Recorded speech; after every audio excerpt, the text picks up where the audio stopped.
Hi అండి, అందరికి నమస్తే. నేను మీ అఖిల.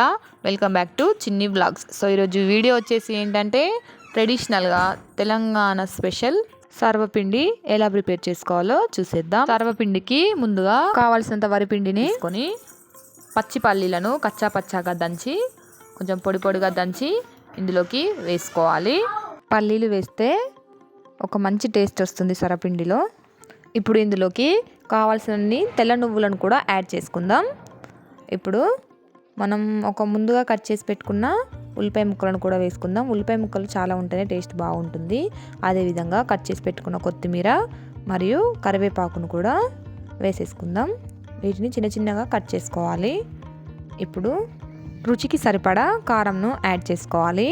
నేను కారం తక్కువనే వేసుకుంటున్నాను, ఎందుకంటే చాయ్లో వేసుకుంటాం కాబట్టి కారం తక్కువగా వాడుతున్నాను.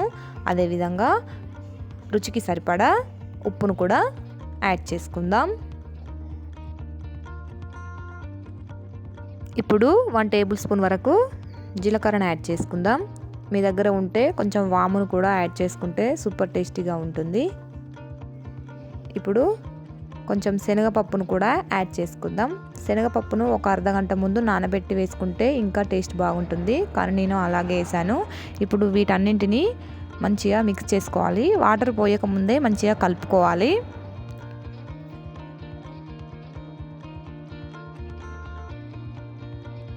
చూడండి, ఈ విధంగా కలుపుకుంటూ కొన్ని వాటర్ని యాడ్ చేసుకొని కలుపుకోవాలి. పిండి ఎక్కువగా లూజ్గా ఉండకూడదు, అదేవిధంగా గట్టిగా కూడా ఉండకూడదు. సరిపడాన్ని వాటర్ని యాడ్ చేసుకుంటూ కొన్ని యాడ్ చేసుకుంటూ ముద్దలాగా కలుపుకోవాలి.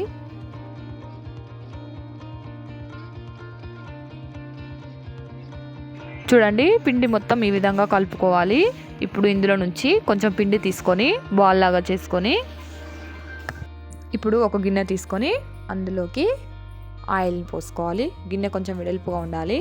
ఆయిల్ అంతా గిన్నెకి స్ప్రెడ్ చేసుకోవాలి, లేదంటే సర్వపిండి అనేది గిన్నెకి అంటుకుపోతుంది. ఇప్పుడు ఆ పిండిని తీసుకొని ప్యాన్లో వేసి ప్యాన్ వెడల్పుగా అదుముకోవాలి. చూపిస్తున్న విధంగా పల్చగా అదుముకోవాలి. బాగా పల్చగా చేసుకున్నా కూడా సర్వపిండి అనేది మాడిపోతుంది. కొంచెం మామూలుగా చేసుకోవాలి.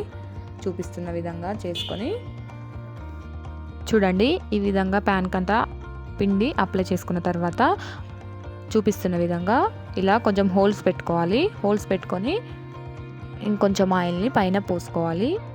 ఆయిల్ని ఈ విధంగా పోసుకోవడం వలన ఆ గుంటల్లోకి ఆయిల్ అనేది ఆగి సర్వపిండి పూర్తిగా ఉడుకుతుంది. ఇప్పుడు వేరే ప్యాన్ తీసుకొని కూడా సేమ్ ప్రాసెస్ చేసేసుకుందాం.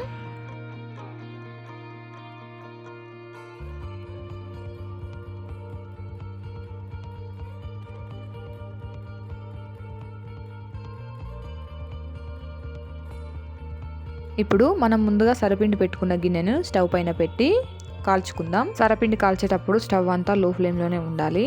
ఇప్పుడు 5 నిమిషాల తర్వాత ఓపెన్ చేసి చూస్తే చూడండి, చాలా చక్కగా ఉడికిపోతుంది.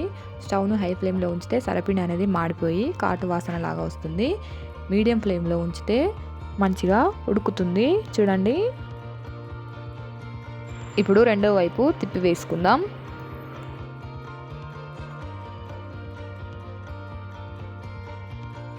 చూడండి, సర్వపిండి మాడిపోకుండా చాలా చక్కగా కాలుతుంది కదా. స్మెల్ మాత్రం అద్దరిపోతుంది. మీరు కూడా ఈ విధంగా ఒకసారి ట్రై చేయండి. సర్వపిండిని ఛాయ్లో వేసుకొని తింటే కూడా సూపర్ టేస్టీగా ఉంటుంది. మీలో ఎంతమందికి సర్వపిండిని ఛాయ్లో వేసుకొని తినడం ఇష్టమో కామెంట్ చేయండి. ఇదండి వీడియో. సో ఈ వీడియో కనుక మీకు నచ్చినట్లయితే లైక్ చేయండి, షేర్ చేయండి, కామెంట్ చేయండి. మరిన్ని మంచి వీడియోస్ కోసం మన ఛానల్ని సబ్స్క్రైబ్ చేసుకోవడం మర్చిపోవద్దు. Thanks for watching.